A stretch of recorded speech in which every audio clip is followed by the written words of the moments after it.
Plan for what it is difficult, while it is easy. Do what is great, while it is small. The supreme art of war is to subdue the enemy without fighting. If you know the enemy and know yourself, you need not fear the result of 100 battles. If you know yourself, but not the enemy, for every victory gained you will also suffer a defeat. If you know neither the enemy nor yourself, you will succumb in every battle. Let your plans be dark and impenetrable as night, and when you move, fall like a thunderbolt.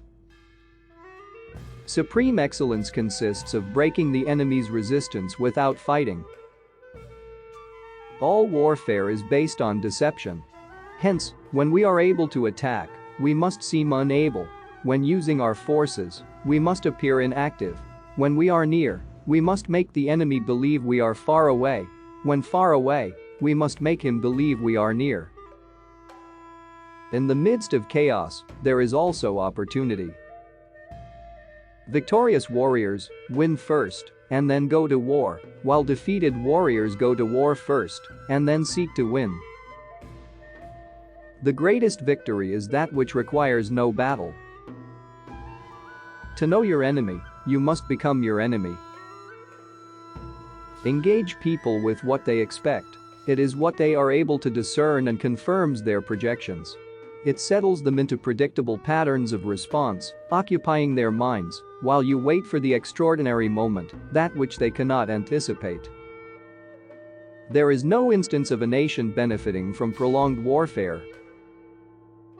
Treat your men as you would your own beloved sons. And they will follow you into the deepest valley. Even the finest sword plunged into salt water will eventually rust. Move swift as the wind and closely formed as the wood. Attack like the fire and be still as the mountain. When you surround an army, leave an outlet free. Do not press a desperate foe too hard. Opportunities multiply as they are seized. The art of war is of vital importance to the state. It is a matter of life and death, a road either to safety or to ruin. Hence it is a subject of inquiry which can on no account be neglected. When the enemy is relaxed, make them toil. When full, starve them. When settled, make them move. Who wishes to fight must first count the cost. If you wait by the river long enough, the bodies of your enemies will float by. Know yourself, and you will win all battles. To win 100 victories in 100 battles is not the acme of skill. To subdue the enemy without fighting is the acme of skill. So in war, the way is to avoid what is strong and strike at what is weak. Be extremely subtle even to the point of formlessness.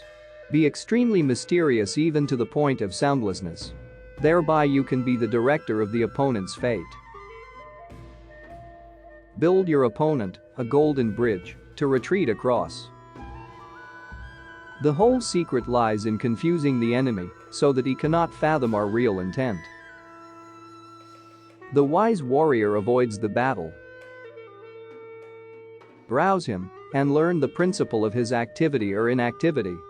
Force him to reveal himself so as to find out his vulnerable spots. One may know how to conquer without being able to do it. One mark of a great soldier is that he fights on his own terms or fights not at all. You have to believe in yourself. If you know the enemy and know yourself, your victory will not stand in doubt. If you know heaven and know earth, you may make your victory complete. If the mind is willing, the flesh could go on and on without many things. He who is prudent and lies in wait for an enemy who is not, will be victorious. If your opponent is of choleric temper, seek to irritate him. Pretend to be weak, that he may grow arrogant.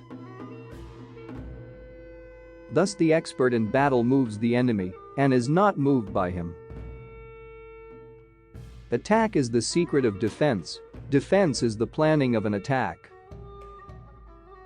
When strong, avoid them. If of high morale, depress them. Seem humble to fill them with conceit. If at ease, exhaust them. If united, separate them. Attack their weaknesses. Emerge to their surprise. What the ancients called a clever fighter is one who not only wins, but excels in winning with ease. Anger may in time change to gladness. Vexation may be succeeded by content. But a kingdom that has once been destroyed can never come again into being, nor can the dead ever be brought back to life. There are roads which must not be followed, armies which must not be attacked, towns which must not be besieged, positions which must not be contested, commands of the sovereign which must not be obeyed.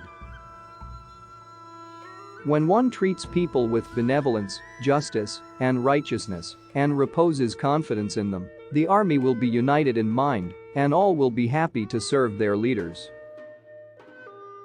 Great results can be achieved with small forces. Attack him where he is unprepared, appear where you are not expected. Pretend inferiority and encourage his arrogance. Convince your enemy that he will gain very little by attacking you. This will diminish his enthusiasm. Ponder and deliberate before you make a move. If quick, I survive. If not quick, I am lost. This is death. Ultimate excellence lies not in winning every battle, but in defeating the enemy without ever fighting. Knowing the enemy enables you to take the offensive, knowing yourself enables you to stand on the defensive. To secure ourselves against defeat lies in our own hands, but the opportunity of defeating the enemy is provided by the enemy himself.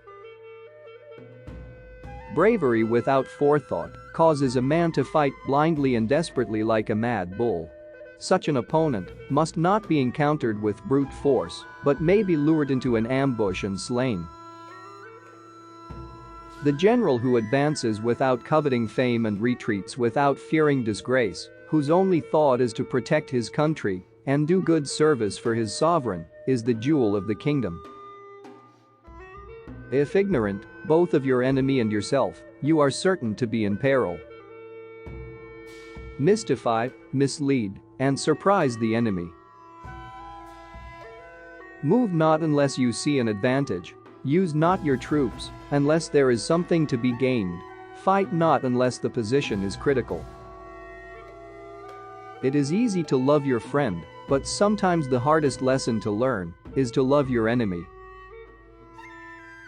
He will win who, prepared himself, waits to take the enemy unprepared. Never venture, never win.